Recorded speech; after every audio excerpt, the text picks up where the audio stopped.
بسم اللہ الرحمن الرحیم رب زدنی علما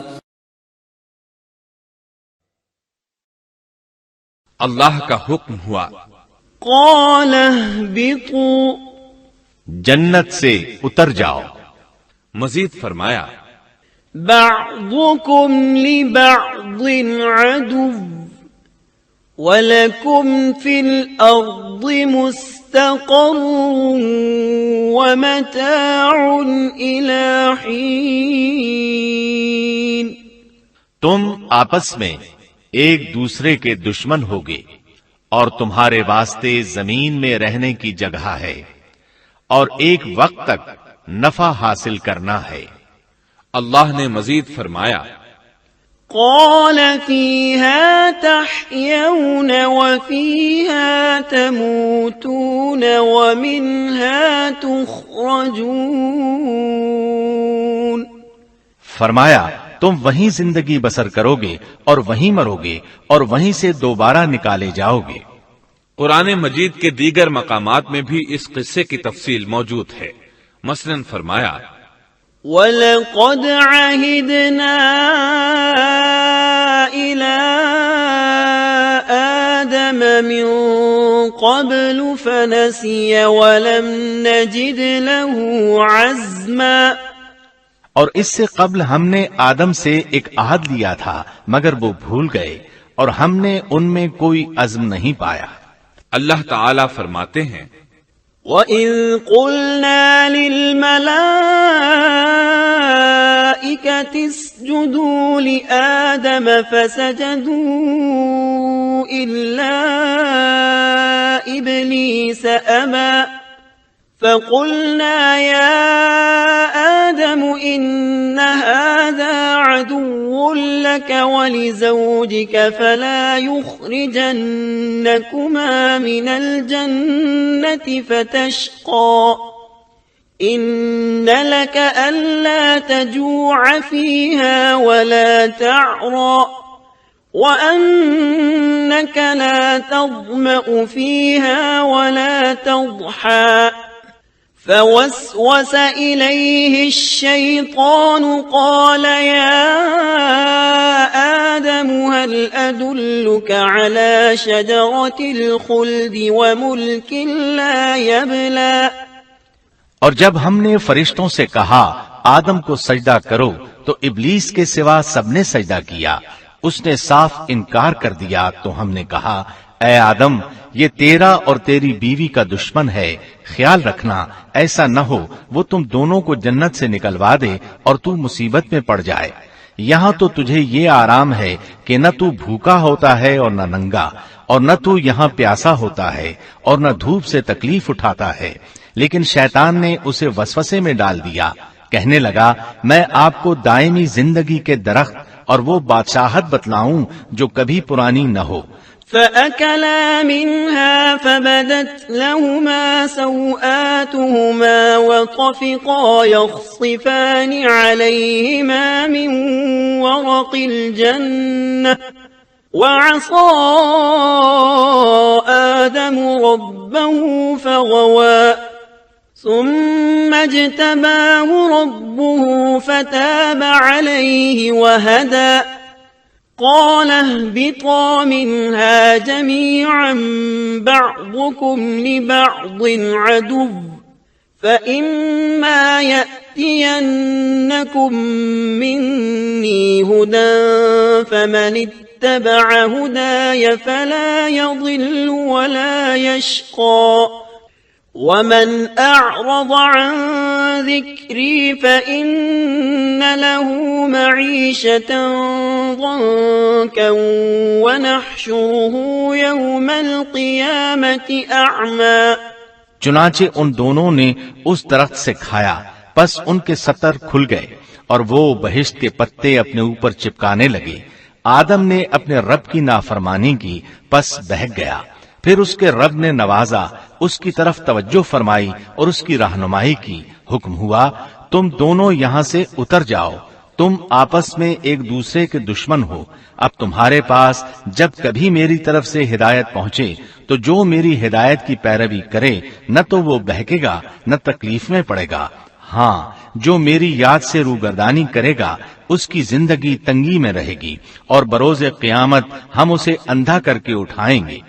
آدم علیہ السلام زمین پر اترے اور اپنے رب سے توبہ کے کلمات سیکھ لیے. وہ کلمات یہ ہیں: ربنا ظلمنا أنفسنا وإن لم تغفر لنا وترحمنا لنكونن من الخاسرين. اے ہمارے رب، ہم نے اپنا نقصان کیا اور اگر تو نے ہم پر مغفرت و رحمت نہ فرمائی تو ہم خسارہ اٹھانے والوں میں سے ہو جائیں گے. آدم علیہ السلام زمین پر اترے اور ان کے ساتھ حوا علیہ السلام بھی اتری اور ان کے ساتھ ہی ابلیس کو بھی اتارا گیا. یہ کس جگہ پر اترے اس بارے میں اختلاف پایا جاتا ہے، لیکن ابن عباس رضی اللہ عنہ کی بات راجح محسوس ہوتی ہے کہ آدم علیہ السلام کو ہند میں اور حوا علیہ السلام کو جدے میں اتارا گیا. جب آدم علیہ السلام اتر آئے تو حوا علیہ السلام کی تلاش شروع کر دی. زمین میں ان کی تلاش میں سرگرداں ہوئے. آخر کار میدان عرفات میں دونوں کی ملاقات ہو گئی. چونکہ میدان عرفات میں دونوں نے ایک دوسرے کی معرفت حاصل کی تھی اور ان کا آپس میں تعارف ہوا تھا، لہذا اسی مناسبت سے اس میدان کا نام عرفات مشہور ہو گیا. پھر اللہ تعالیٰ نے زمین کے اندر انسانوں کو پھیلانا شروع کیا اور زمین کو مردوں اور عورتوں سے آباد کر دیا. امام طبری رحمت اللہ علیہ بیان کرتے ہیں کہ حوا علیہ السلام نے آدم علیہ السلام کے لیے 20 ولادتوں میں 40 بچوں کو جنم دیا. ہر بار 2 بچوں کو جنم دیتی تھی. ایک لڑکا ہوتا، ایک لڑکی. سب سے پہلا جوڑا قابیل اور اس کی بہن قمیم کا تھا. پھر انسانوں کی افزائش شروع ہوئی، آبادی میں اضافہ ہونے لگا. اللہ نے آدم علیہ السلام ہی کو ان کا نبی متعین کر دیا. وہ انہیں دین سکھاتے رہے. اس وقت تمام لوگ موحد تھے، خالص توحید کو اپنانے والے تھے. یعنی کان الناس امۃ واحدہ، تمام لوگ ایک ہی امت کے تھے. ان میں شرک کا شائبہ بھی نہ تھا. ابن جریر اور ابن کثیر رحمہم اللہ نے ابو موسیٰ اشعری رضی اللہ عنہ کی روایت بیان کی ہے، اللہ نے جب آدم علیہ السلام کو جنت سے زمین پر اتارا تو انہیں ہر چیز کی کاریگری اور صنعت کا علم تھا. جب وہ اترے تو عالم بھی تھے، لباس میں ملبوس بھی تھے، کام کاج کے تمام طریقوں سے باخبر بھی تھے، لوہے، آگ، لکڑی اور کپڑے کے استعمال سے بھی بخوبی واقف تھے. ہمارے برعکس وہ ان کاموں کو اپنی ابتدا ہی سے جان چکے تھے، کیونکہ ہم سب لوگوں کا حال یہ ہے کہ جب تک سکھایا نہ جائے ہمیں کچھ نہیں آتا. آج کے دور میں بعض افریقی قبائل کے افراد وحشیانہ اور غیر مہذب زندگی گزارتے ہیں. علماء کا کہنا ہے کہ یہ لوگ زمین پر رہنے والوں میں سے گمراہ ترین انسان ہیں. انہوں نے بہترین زندگی ضائع کر دی اور گھٹیا زندگی کو پسند کیا. تہذیب و تمدن کا آغاز چونکہ ابتدائے آفرینش سے ہے، اس لیے ہر انسان کی فطرت میں تہذیب کی سوجھ بوجھ موجود ہے. بہرحال آدم علیہ السلام کے بعد انسانی مخلوق کی تعداد روز بروز بڑھتی چلی گئی اور انسانی کمزوریوں کی بنا پر گناہ شروع ہو گئے. زمین پر سب سے پہلے ہونے والی معصیت قابیل کے ہاتھوں اپنے بھائی حابیل کے قتل کی صورت میں سامنے آئی. اللہ تعالیٰ نے قرآن مجید میں قابیل اور اس کے بھائی حابیل کا قصہ بیان کیا ہے. قابیل قرخت اور درشت طبیعت کا مالک تھا، جبکہ اس کا بھائی حابیل رحم دل اور نرم طبیعت تھا. قابیل کھیتی باڑی کرتا تھا اور حابیل مویشی چراتا تھا. حابیل کے نرم دل ہونے کی ایک وجہ اس کا بکریاں چرانا تھا، کیونکہ ایک چرواہا اپنی بکری کو بھوکا دیکھ کر اسے چارہ کھلائے بغیر نہیں رہتا، نہیں وہ کسی بکری کو پیاسا دیکھ کر اسے بھول جاتا ہے. اپنے جانور پر اس کی طاقت سے زیادہ بوجھ بھی نہیں لادتا. بنی نوع انسان کی تعداد میں اضافے کے لیے اس وقت ایسا قانون تھا جو اب حرام ہے، اور وہ ہے بہن کے ساتھ نکاح. چونکہ اس وقت کے سب لوگ آدم علیہ السلام کی حقیقی اولاد تھے اور آپس میں بہن بھائی تھے، اس لیے اس وقت کی شریعت کی روح سے قابیل اپنے ساتھ جڑواں پیدا ہونے والی بہن کے سوا کسی دوسری بہن سے شادی کر سکتا تھا. اور اسی طرح حابیل اپنے ساتھ جڑواں پیدا ہونے والی بہن کے علاوہ کسی دوسری بہن سے شادی کر سکتا تھا۔ اس کی صورت یہ تھی کہ قابیل کی شادی حابیل کی بہن سے ہو اور حابیل کی شادی قابیل کی بہن سے ہو، لیکن ہوا یہ کہ حابیل کی بہن خوبصورتی میں قابیل کی بہن سے کم تھی، اس لیے قابیل نے حابیل کی بہن سے شادی کرنے سے انکار کر دیا اور اپنی جڑواں بہن سے شادی کی خواہش ظاہر کی، لیکن ایسا کرنا آدم علیہ السلام کی شریعت میں حرام تھا۔ آپ نبی بھی تھے اور رسول بھی۔ رسول اور نبی میں فرق یہ ہے کہ رسول پر شریعت اور احکام نازل ہوتے ہیں، لیکن نبی پر شریعت نازل نہیں ہوتی، البتہ اس کی طرف وحی نازل ہوتی ہے اور معجزات عطا کیے جاتے ہیں، جبکہ شریعت صرف رسولوں ہی پر نازل کی جاتی ہے۔ آدم علیہ السلام بھی چونکہ رسول تھے، اس لیے ان کی شریعت میں یہ قانون تھا کہ کوئی شخص اپنے ساتھ جڑواں پیدا ہونے والی بہن کے ساتھ شادی نہیں کر سکتا۔ قابیل اس شرعی حکم کی وجہ سے غضبناک ہو گیا۔ اس نے تعجب کا اظہار کرتے ہوئے اس قانون کو ماننے سے انکار کر دیا۔ آدم علیہ السلام نے ان دونوں کے درمیان فیصلہ کرتے ہوئے انہیں حکم دیا کہ دونوں اللہ کے حضور ایک ہدیہ پیش کریں۔ ہدیہ اس جانور کو کہتے ہیں جسے اللہ کے نام پر ذبح کر کے فقراء میں تقسیم کر دیا جائے۔ اس سے مقصود اللہ کے لیے اپنی نیت کو خالص کرنا ہوتا ہے۔ اس عمل کو قربانی کہا جاتا ہے۔ آدم علیہ السلام کے زمانے میں قربانی کا جو قانون تھا اس کے قبول ہونے کی نشانی طے تھی، اور وہ یہ کہ آسمان سے ایک آگ نمودار ہوتی اور اس قربانی کو جلا دیتی۔ اس کا مطلب تھا قربانی قبول ہو چکی ہے، اور اگر آگ قربانی کو نہ جلاتی تو سمجھ لیا جاتا کہ قربانی قبول نہیں ہوئی۔ آخر قربانی کا دن آ پہنچا۔ حابیل نے اپنے مویشیوں میں سے ایک بہترین جانور لیا اور قربان گاہ میں لا کر اللہ کے حضور پیش کر دیا۔ دوسری طرف قابیل نے اپنی کھیتی کے غلے میں سے ردی قسم کا غلہ قربانی کے لیے پیش کیا۔ دوسرے دن دونوں قربان گاہ پہنچے تو انہوں نے دیکھا کہ حابیل کی قربانی قبول ہو چکی ہے، جبکہ قابیل کی قربانی کو آگ نے چھوا تک نہیں تھا۔ یہ دیکھ کر قابیل حابیل پر غضبناک ہوا۔ شیطان نے بھی اسے وسوسے میں مبتلا کیا کہ اپنے بھائی کو قتل کر دے۔ اس نے اپنے بھائی حابیل کو جان سے مار ڈالنے کا پختہ ارادہ کر لیا۔ اس وقت تک روئے زمین پر کوئی انسان قتل نہیں ہوا تھا۔ انسانی تاریخ میں یہ پہلا قتل ہے جس کا ارتکاب قابیل نے کیا۔ وہ اپنے بھائی حابیل کے پاس گیا اور اس سے بولا، میں تجھے قتل کر دوں گا۔ جواب میں حابیل نے کہا، اگر تو مجھے قتل کرنے کی کوشش کرے گا تو میں اپنے دفاع میں ہاتھ نہیں اٹھاؤں گا، اس لیے کہ میں چاہتا ہوں تو اپنے دیگر گناہوں کے ساتھ میرے قتل کا گناہ بھی اٹھا لے، تیرے گناہ زیادہ ہو جائیں۔ چنانچہ ایک تاریک رات میں حابیل سویا ہوا تھا کہ قابیل ایک بڑا سا پتھر اٹھا کر اس کے پاس آیا۔ اس نے وہ پتھر اپنے بھائی کے سر پر دے مارا۔ اس طرح اس نے حابیل کو قتل کر دیا۔ روئے زمین پر قتل کی ابتدا کر دی، زمین کو پہلے خون سے رنگ دیا۔ تاریخ انسانی میں یہ سب سے پہلا جرم تھا جو قابیل کے ہاتھوں ہوا۔ قتل تو وہ کر بیٹھا، اب حیران اور پریشان ہوا کہ اس کی لاش کا کیا کرے۔ اس وقت تک نسل انسانی موت سے بھی دوچار نہیں ہوئی تھی۔ آدم علیہ السلام کی اولاد میں سے اس وقت تک کوئی فوت نہیں ہوا تھا، اس لیے قابیل کو معلوم نہیں تھا کہ مردے کے ساتھ کیا کیا جائے۔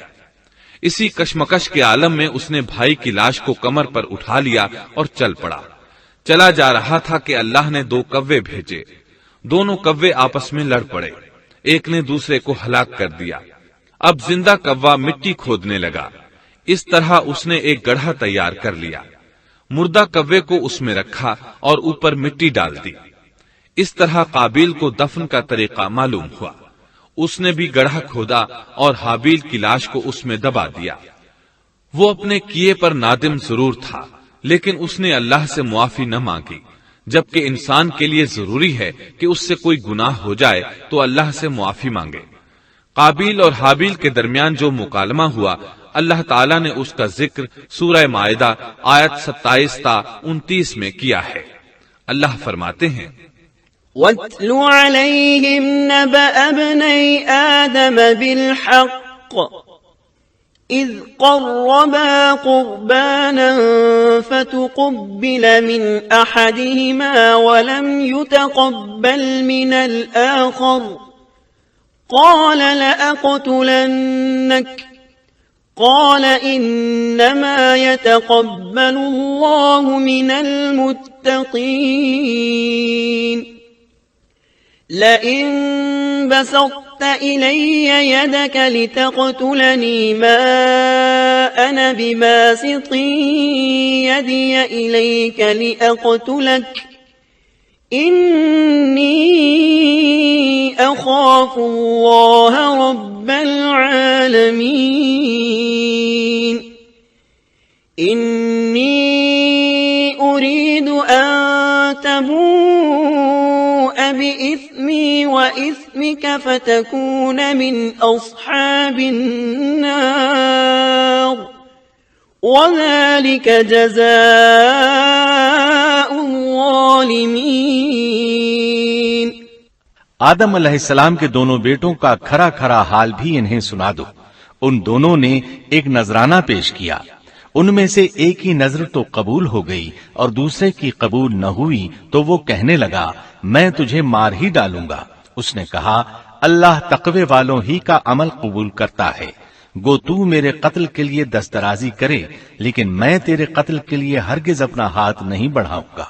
میں تو اللہ تعالی پروردگار عالم سے خوف کھاتا ہوں، میں تو چاہتا ہوں کہ تو میرا گناہ اور اپنا گناہ اپنے سر پر رکھ لے اور دوزخیوں میں شامل ہو جائے، ظالموں کا یہی بدلہ ہے۔ اس کا مطلب یہ تھا کہ تیرے اور گناہوں کے ساتھ میرے قتل کا گناہ بھی تیرے ذمے لگے اور تو ظالموں میں سے ہو جائے۔ حابیل کے قتل کے بعد قابیل پر جو گزری اس کا ذکر اللہ نے سورہ مائدہ آیت 30 اور 31 میں کیا ہے۔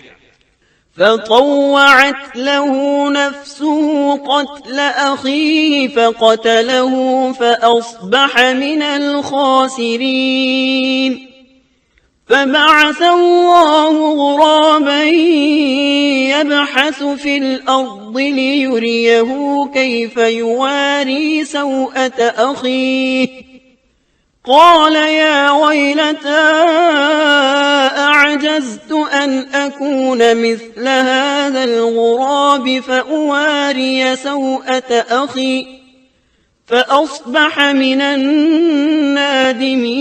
النادمين پس اسے اس کے نفس نے اپنے بھائی کے قتل پر آمادہ کر دیا اور اس نے اسے قتل کر ڈالا، اس سے وہ نقصان والوں میں سے ہو گیا۔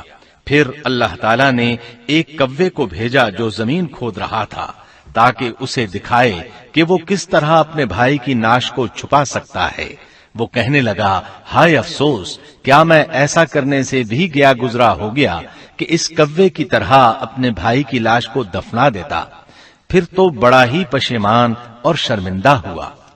امام احمد، ترمذی اور ابو داود نے سیدنا سعد بن ابی وقاص رضی اللہ عنہ سے روایت کی ہے کہ انہوں نے سیدنا عثمان رضی اللہ عنہ کی شہادت کے فتنے کے وقت فرمایا میں گواہی دیتا ہوں کہ رسول اکرم صلی اللہ علیہ وسلم نے فرمایا تھا ایک بہت بڑا فتنہ رونما ہوگا، اس میں بیٹھنے والا کھڑے ہونے والے سے بہتر ہوگا اور کھڑا ہونے والا چلنے والے سے بہتر ہوگا اور چلنے والا دوڑنے والے سے بہتر ہوگا۔ کسی نے کہا اگر کوئی میرے گھر میں داخل ہو کر میری طرف ہاتھ بڑھائے تاکہ وہ مجھے قتل کر دے تو آپ صلی اللہ علیہ وسلم نے فرمایا تو آدم علیہ السلام کے بیٹے کی طرح قتل ہو جا، یعنی اس فتنے میں قتل ہو جانا، حابیل کی سنت پر عمل کرتے ہوئے خود ہاتھ نہ اٹھانا، قاتل کہلانے کی بجائے مقتول ہونے کو پسند کرنا۔ اسی طرح مسند احمد کی ایک روایت میں ہے رسول اللہ صلی اللہ علیہ وسلم نے فرمایا دنیا میں جب بھی کوئی ظلم سے قتل ہوتا ہے تو اس کا گناہ آدم علیہ السلام کے پہلے بیٹے قابیل کی گردن پر ضرور ہوتا ہے، اس لیے کہ وہ پہلا شخص ہے جس نے ظالمانہ قتل کی ابتدا کی اور یہ ناپاک طریقہ جاری کیا۔ اس حدیث سے اس جرم کی نوعیت کا بخوبی اندازہ ہوتا ہے کہ اللہ تعالیٰ نے اس کو صرف ایک قتل قرار نہیں دیا بلکہ اس کو ایک گھناؤنی حرکت قرار دیا۔ قیامت تک آنے والے لوگ جو اس گناہ کے مرتکب ہوں گے ان کا کچھ گناہ قابیل کے حساب میں ڈالا جائے گا۔ حابیل کو قتل کرنے کے بعد قابیل نے اپنی بیوی کو ساتھ لیا اور دور دراز نرم زمین کے پاس جا کر رہائش پذیر ہو گیا اور آدم علیہ السلام کے سامنے تک نہ ہوا۔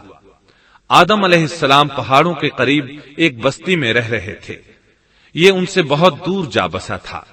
اس طرح قابیل کا آدم علیہ السلام سے رابطہ بالکل ختم ہو گیا اور اس سے ایک نئی نسل کی ابتدا ہوئی۔ فحاشی اور اریانی کو ان کے ہاں عروج حاصل تھا۔ عبادت یہ لوگ اگرچہ اللہ ہی کی کرتے تھے، لیکن آدم علیہ السلام کی شریعت کے خلاف بے حیائی کے دل دادا تھے۔ تقوی کی قلت، احکام الہی کی نافرمانی اور فحاشی کا فروغ ان کے شب و روز کا معمول تھا۔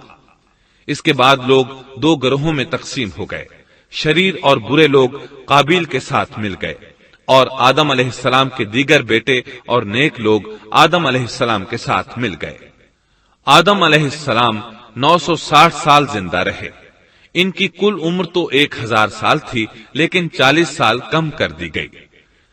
سیدنا ابو ہریرہ رضی اللہ عنہ بیان کرتے ہیں کہ رسول اللہ صلی اللہ علیہ وسلم نے فرمایا، جب اللہ نے آدم علیہ السلام کو پیدا فرمایا تو ان کی پیٹھ پر ہاتھ پھیرا۔ اس طرح قیامت تک جتنے انسان پیدا ہونے والے تھے ان کی روحیں وجود میں آ گئیں۔ پھر ہر انسان کی آنکھوں کے درمیان ایک نور رکھ کر آدم علیہ السلام کے سامنے پیش کیا۔ انہوں نے پوچھا، یا اللہ یہ کون ہے؟ اللہ نے فرمایا، یہ تیری اولاد ہے۔ ان میں سے ایک کی پیشانی کی چمک آدم علیہ السلام کو بہت اچھی لگی۔ انہوں نے پوچھا، یا اللہ یہ کون ہے؟ جواب ملا، یہ تیری اولاد میں سے بہت دور جا کر ہیں، ان کا نام داؤد ہے۔ پوچھا، ان کی عمر کتنی ہے؟ فرمایا 60 سال۔ آدم علیہ السلام کہنے لگے، یا اللہ 40 سال میری عمر میں سے ان کی عمر میں شامل کر دے۔ اس سلسلے میں دوسری روایت یوں آئی ہے، جب آدم علیہ السلام کی روح قبض کرنے کے لیے فرشتہ آیا تو وہ کہنے لگے، میری عمر میں تو ابھی 40 سال باقی ہیں۔ اس وقت ان کی عمر 960 سال تھی۔ انبیاء اپنی عمر سے واقف ہوتے ہیں۔ فرشتے نے کہا، کیا آپ کو یاد نہیں آپ نے اپنی عمر کے 40 سال اپنی اولاد داؤد کو ہبہ کر دیے تھے؟ رسول اللہ صلی اللہ علیہ وسلم نے فرمایا، چونکہ آدم علیہ السلام نے انکار کیا تو ان کی اولاد بھی انکار کی عادی ہے۔ آدم علیہ السلام خود بھول گئے، ان کی اولاد بھی بھولتی ہے۔ آدم علیہ السلام نے خطا کی، ان کی اولاد بھی خطا کرتی ہے۔ حابیل کے قتل کے بعد اللہ تعالیٰ نے آدم اور حوا علیہ السلام کو اس کا نعم البدل عطا کیا۔ اس کا نام انہوں نے شیس رکھا۔ شیس کا مطلب ہے اللہ کا دیا ہوا تحفہ۔ حابیل کے قتل پر آدم اور حوا علیہ السلام دونوں بہت غمگین ہوئے، اس لیے اللہ نے بدلے میں انہیں شیس علیہ السلام عطا فرمائے۔ سیدنا ابو ذر غفاری رضی اللہ عنہ سے مروی ایک صحیح حدیث میں ہے کہ رسول اللہ صلی اللہ علیہ وسلم نے فرمایا، اللہ تعالیٰ نے 104 صحیفے نازل فرمائے، ان میں سے 50 صحیفے شیس علیہ السلام پر نازل ہوئے۔ ان صحیفوں میں ایسے قوانین، اصول اور ضابطے تھے جن سے انسانیت کی زندگی منظم ہوتی ہے۔ شیس علیہ السلام نے آدم علیہ السلام سے علم حاصل کیا، لیکن آدم علیہ السلام کا تمام علم وہ حاصل نہ کر سکے، اس لیے کہ آدم علیہ السلام نے بالمشافہہ اللہ تعالی سے علم حاصل کیا تھا اور بہت سی اشیاء کا علم اللہ تعالی نے انہیں سکھا دیا تھا، اس لیے وہ تمام علماء سے بڑھ کر عالم تھے۔ شیس علیہ السلام نے آدم علیہ السلام سے علوم سیکھ کر لوگوں کو سکھائے۔ لوگوں نے ان سے مختلف علوم، فنون اور پیشے سیکھے۔ انہیں شہروں میں رہنے سہنے کے بارے میں تعلیم دی، دن رات کے حسابات سے انہیں آگاہ کیا اور انہیں بتایا کہ کن اوقات میں وہ اللہ کی عبادت کریں اور عبادت کے طریقے انہیں سکھائے۔ احادیث میں اس کی وضاحت ملتی ہے۔ امام احمد رحمت اللہ علیہ بیان کرتے ہیں کہ ابو زمعہ سعدی کہتے ہیں کہ انہوں نے مدینے میں ایک شیخ کو لوگوں سے کلام کرتے دیکھا تو ان کے متعلق پوچھا، یہ کون شخص ہے؟ لوگوں نے بتایا کہ یہ ابی بن کعب رضی اللہ عنہ ہیں، بڑے صحابہ میں ان کا شمار ہوتا ہے، تمام مسلمانوں سے بڑھ کر قرآن اور اس کی تفسیر کے عالم ہیں۔ ابو زمعہ فرماتے ہیں کہ ابی بن کعب رضی اللہ عنہ اس وقت یہ واقعہ بیان کر رہے تھے کہ جب آدم علیہ السلام کی وفات کا وقت قریب آیا تو انہوں نے اپنے بیٹوں سے فرمایا، میرا جنت کے پھل کھانے کو جی چاہتا ہے۔ جنت کے پھل دنیاوی پھلوں جیسے ہی ہوتے ہیں، سیب، انار، انگور، یہ سب جنت میں موجود تھے۔ جنت کے اور دنیا کے پھلوں میں فرق یہ ہے کہ دنیاوی پھل بدبودار ہو جاتے ہیں، جبکہ جنتی پھل کبھی بدبودار نہیں ہوتے۔ اسی طرح دنیاوی پھلوں کا ذائقہ عارضی ہوتا ہے، جبکہ جنتی پھلوں کا ذائقہ ہمیشہ برقرار رہتا ہے۔ اس لیے آدم علیہ السلام نے چاہا کہ وہ جنت کے پھل کھائیں، چنانچہ ان کے بیٹے تلاش میں نکل گئے۔ انہوں نے اپنے ساتھ کلہاڑے، کدالیں اور ٹوکریاں لے لی۔ راستے میں انہیں فرشتے ملے۔ ان کے پاس آدم علیہ السلام کا کفن اور خوشبو وغیرہ تھی۔ انہوں نے پوچھا، آدم کے بیٹو، کس چیز کی تلاش میں ہو؟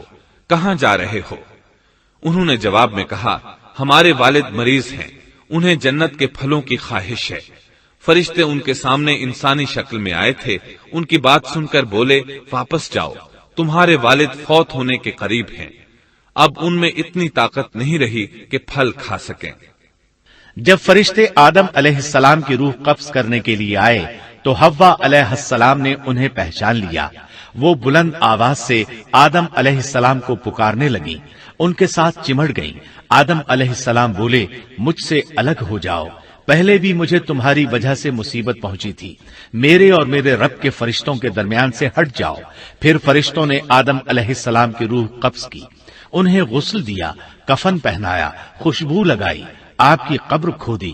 پھر انہوں نے آدم علیہ السلام کی نماز جنازہ ادا کی۔ اس کے بعد انہیں قبر میں اتارا، پھر اوپر مٹی ڈال دی اور بولے، آدم کے بیٹو، تمہارے لیے یہی طریقہ ہے۔ اس وقت تک لوگ کفن دفن کے احکامات سے واقف نہیں تھے۔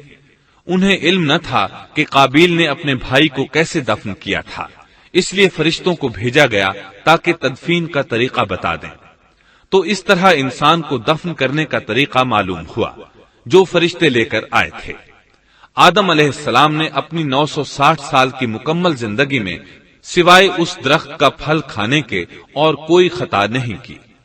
یہ تھا ہمارے باپ سیدنا آدم علیہ السلام کا اسوہ اور سیرت طیبہ کا حال۔ آپ کی وفات کے 1 سال بعد حوا علیہ السلام بھی وفات پا گئیں۔ آدم علیہ السلام کی وفات کے بعد ان کے بیٹے شیس علیہ السلام نے ان کی ذمہ داریاں سنبھال لی۔ اب تبلیغ کا کام انہیں کرنا تھا۔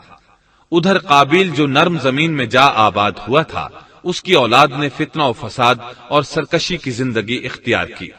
انہوں نے قتل و غارت گری کا بازار گرم کر دیا۔ یہ لوگ آدم علیہ السلام کی قوم کے پاس سے گزرتے تو وہاں بھی فساد مچاتے۔ ابن عباس رضی اللہ عنہما سورۃ الاحزاب آیت 33 کی تفسیر کرتے ہوئے فرماتے ہیں، وَلَا تَبَرَّجْنَ تَبَرُّجَ الْجَاهِلِيَّةِ الْأُولَى، پرانے زمانے کی جاہلیت کی طرح اپنے بناؤ کا اظہار نہ کیا کرو۔ اس وقت 2 نسلیں آباد تھیں، ایک پہاڑ پر اور دوسری نرم زمین پر۔ پہاڑوں کے مرد خوش شکل تھے، عورتیں سیاہ فام تھیں، جبکہ زمین والوں کی عورتیں خوبصورت تھیں اور مردوں کے رنگ سانولے تھے۔ اب ابلیس نے اپنا کام شروع کیا۔ وہ انسانی شکل میں نرم زمین والوں کے پاس آیا اور ایک شخص کا غلام بن کر رہنے لگا۔ پھر اس نے بانسری شکل کی ایک چیز ایجاد کی اور اس کو بجانے لگا۔ لوگ اس آواز پر لٹو ہو گئے، اس کے گرد بھیڑ لگا کر سننے لگے۔ پھر ایک دن میلے کا مقرر ہو گیا، اس میں 1000 مرد اور عورتیں جمع ہونے لگے۔ اتفاق سے وہاں ایک دن ایک پہاڑی آدمی بھی آ گیا۔ اس نے میدانی عورتوں کے حسن و جمال کو دیکھا۔ اس نے اپنے قبیلے والوں سے ان کے حسن و جمال کا ذکر کیا۔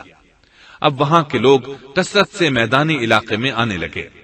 اس طرح آہستہ آہستہ مردوں اور عورتوں میں اختلاط بڑھا، بدکاری اور زناکاری عام ہوئی، جبکہ یہ سب کام شیس علیہ السلام کی شریعت میں حرام تھے۔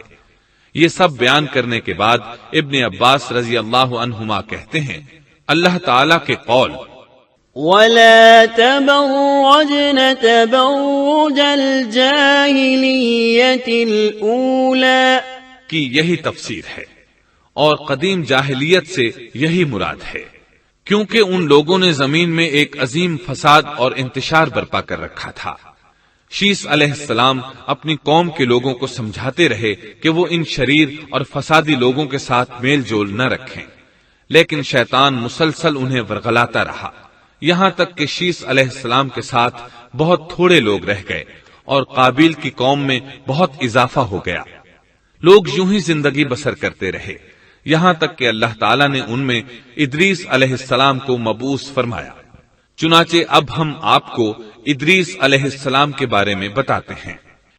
ایک حدیث میں ہے کہ آدم اور شیس علیہ السلام کے بعد ادریس علیہ السلام پہلے نبی ہیں۔ ایک دوسری حدیث میں ہے کہ ادریس علیہ السلام پہلے نبی ہیں جنہوں نے قلم کے ذریعے لکھا اور لوگوں کو کتابت سکھائی۔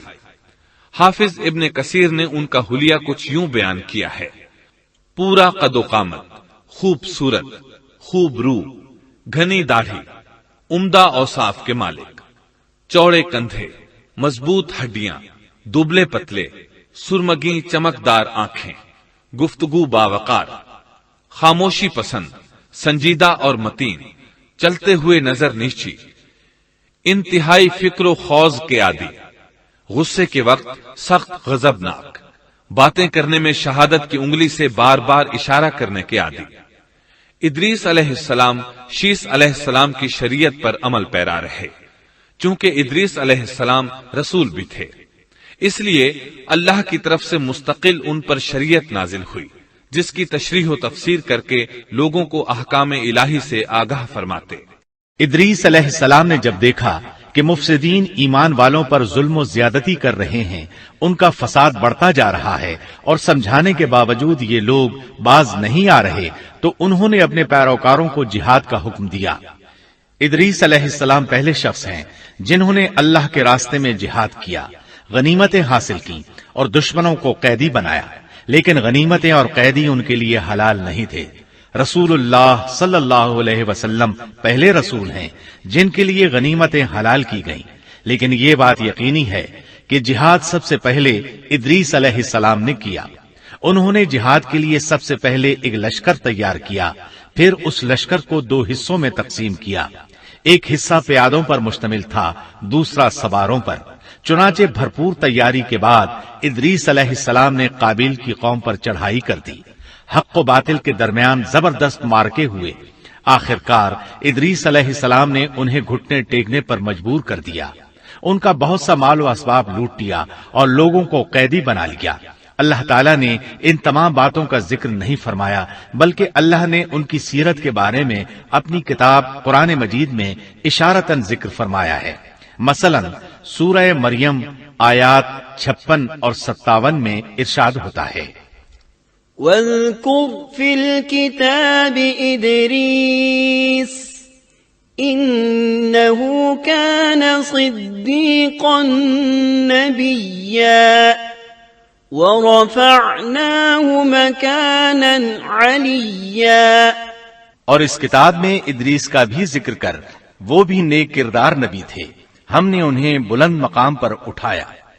ان کے بلند مرتبے کے بارے میں بخاری اور مسلم میں حدیث موجود ہے کہ نبی کریم صلی اللہ علیہ وسلم نے فرمایا، میں نے معراج کی رات 4تھے آسمان پر ادریس علیہ السلام سے ملاقات کی، وہ 4تھے آسمان پر بلند مقام پر فائز تھے۔ ابن جریر نے ایک روایت بیان کی ہے، وہ روایت اس بات کی وضاحت کرتی ہے کہ اللہ تعالیٰ کے ارشاد وَرَفَعْنَاهُ مَكَانًا عَلِيًّا سے کیا مراد ہے، اس کا کیا مفہوم ہے؟ ابن جریر کے علاوہ دیگر بڑے بڑے مفسرین اور مورخین نے بھی اس روایت کو ذکر کیا ہے، لیکن اس کی کوئی صحیح سند نہیں مل سکی۔ وہ روایت یہ ہے: ابن ابی حاتم وغیرہ نے اس روایت کو ہلال بن یسار سے بیان کیا ہے۔ وہ کہتے ہیں، میری موجودگی میں ابن عباس رضی اللہ عنہما نے کعب رحمت اللہ علیہ سے پوچھا، کعب، ادریس علیہ السلام کے متعلق اللہ تعالیٰ کے اس قول وَرَفَعْنَاهُ مَكَانًا عَلِيًّا ہم نے انہیں بلند مقام پر اٹھا لیا کا کیا مطلب ہے؟ تو کعب رحمت اللہ علیہ نے جواب دیا، اللہ تعالیٰ نے ادریس علیہ السلام پر ایک مرتبہ یہ وحی نازل فرمائی، اے ادریس، تمام اہل دنیا جس قدر روزانہ نیک عمل کریں گے